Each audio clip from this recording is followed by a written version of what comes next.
While playing some quick matches, I have seen players call Genji OP, and that got me thinking, is he? Surely devs would have done something about it if it was the case. So why are people calling this hero OP?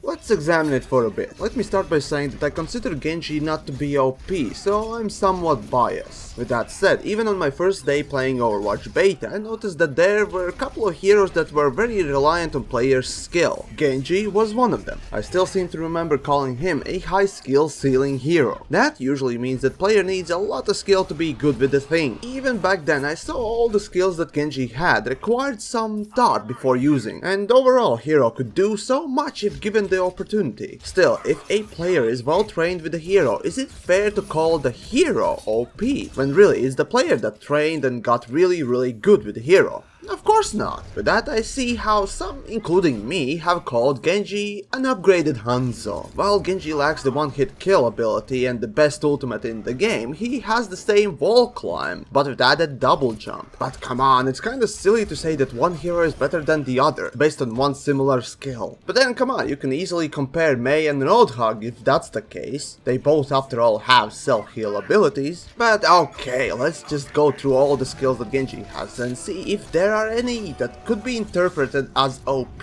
Starting off with the Shuriken, I personally despise the 3-shot burst mode in any game, as it is really not reliable and tends to miss a lot. And okay, sure, yes, you can get better if you train, but it will never be as good as single or full auto modes, and that's a fact. And then there is alternative shotgun shot mode for the Shuriken, which is really good only close up. Now moving on to passives, the wall climb and double jump. While the wall climb itself is a good positioning skill, double jump can be a double-edged sword, since after making the second jump you can't really do much but to stay in the air, and anyone with patience can hit you then. Moving on to reflect. This is actually a pretty nasty ability when encountering a good Genji player. Often you feel the fox shooting you from behind, and as soon as you turn around to shoot him, he pops that annoying thing and you are left sucking your own thumb while he escapes. But does it make Genji OP?